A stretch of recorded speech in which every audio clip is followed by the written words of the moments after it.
அனைவருக்குமே வணக்கம். சற்று முன் கிடைத்திருக்கக்கூடிய ஒரு மிக மிக முக்கியமான செய்தி ஒன்று வெளியாகியுள்ளது. சற்று முன் முதல்வர் ஸ்டாலின் சிறையில் அடைப்பு, ஆளுநர் அதிரடி உத்தரவு, 750 கோடி சிக்கியது. இது மாதிரி பார்த்தீங்கன்னா செய்திகள் வெளியே இருக்குது.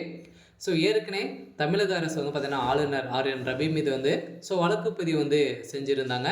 ஸோ இந்த வழக்குப்பதிவு பார்த்தீங்கன்னா உச்சநீதிமன்றம் ஆளுநர் அவர்களுக்கு பார்த்தீங்கன்னா சரமாரியாக கேள்வி எழுப்பியிருந்த சூழ்நிலையில் பெரும் கண்டனங்களும் தெரிவித்திருந்த சூழ்நிலையில் பார்த்தீங்கன்னா இவர் பார்த்தீங்கன்னா தமிழக சட்டப்பேரவையில் நிறைவேற்றி அனுப்பப்பட்ட 12 மசோதாக்களை பார்த்தீங்கன்னா அவர் அவருடைய கிடப்பில் வைத்திருக்கிறாரு அப்படின்ற மாதிரி தமிழ்நாடு அரசு பார்த்தீங்கன்னா கேள்விகள் எழுப்பியிருந்தாங்க. ஸோ இவர் மீதும் வழக்குப்பதிவு செஞ்சுருந்தாங்க. இந்த வழக்குப்பதிவின் அடிப்படையில் உச்சநீதிமன்றம் பார்த்தீங்கன்னா தீர்ப்பு வழங்கியிருக்காங்க. தமிழ்நாடு ஆளுநர் ஆர்.என். ரவி தரப்பு பதிலளிக்க உத்தரவிட்டிருக்கிறது.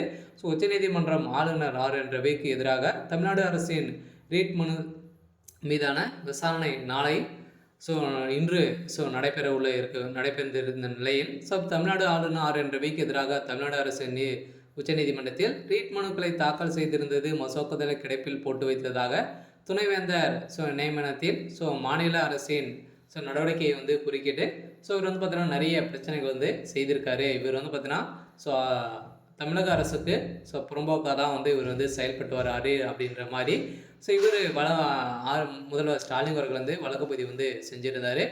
இந்த வழக்குப்பதிவின் அடிப்படையில் ஏற்கனவே பார்த்தீங்கன்னா இவர் இவருடைய வழக்கில் இவர் மீதே வழக்குப்பதிவு செஞ்சிட்டாரு அப்படின்ற மாதிரி சொல்லியிருக்கக்கூடிய நிலையில் இதன் அடிப்படையில் தான் ஆளுநர் ஆர்.என். ரவி பார்த்தீங்கன்னா அதிரடியாக இவர் செய்த அதிரடியாக 750 கோடி பார்த்தீங்கன்னா இப்போ அவருடைய வீட்டில் நடந்த ரெய்டியால் சிக்கிய சம்பவத்தினால இப்போ அதிரடியாக முதல்வர் ஸ்டாலின் அவர்கள் பார்த்தீங்கன்னா சிறையில் அடைக்கப்பட்டிருக்காரு. அதனால் இப்போ ஆளுநர் ரவி அவர்களும் போட்ட உத்தரவால் இப்போ முதல்வர் தலையிலே ஒரு மிகப்பெரிய இடியாக தான் விழுந்திருக்கு.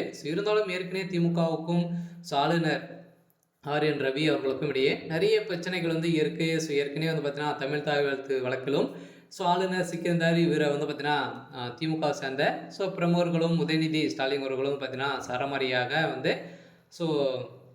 கொஞ்சம் இழிவாக பேசியிருந்த நிலையில் பார்த்தீங்கன்னா இவர் மீதே வழக்குப்பதிவு செஞ்சுருந்தாங்க. இந்த வழக்குப்பதிவின் அடிப்படையில் ஆளுநர் மீதே வழக்குப்பதிவு செஞ்சிருந்த நிலையில் இப்போ இறுதிக்கட்டத்தை முடிந்திருக்கக்கூடிய நிலையில் தான் இப்போ அதிரடியாக முதல்வர் ஸ்டாலின் அவர்கள் சிறையில் அடைக்கப்பட்டிருக்காரு. எதனால் அப்படின்னா ஆளுநர் போட்ட உத்தரவால் அவர் செய்த ஊழல் பட்டியல் பார்த்தீங்கன்னா இப்போ வசமாக சிக்கிய சம்பவம் தான் இப்போ அதிரடியாக கைது செய்யப்பட்டிருக்காரு. அதனால் திமுகவுடைய தலைமையகத்துக்கு ஒரு மிகப்பெரிய இடியாக தான் எழுந்திருக்கு.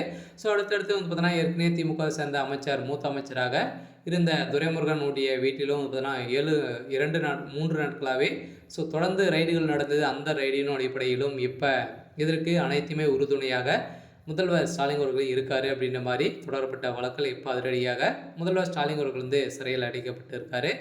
இன்றைக்கான அப்டேட் பார்த்தீங்கன்னா இதுதான். மறக்காமல் நம்மளுடைய சேனலை சப்ஸ்கிரைப் பண்ணி சப்போர்ட் பண்ணுங்கள். தேங்க்யூ.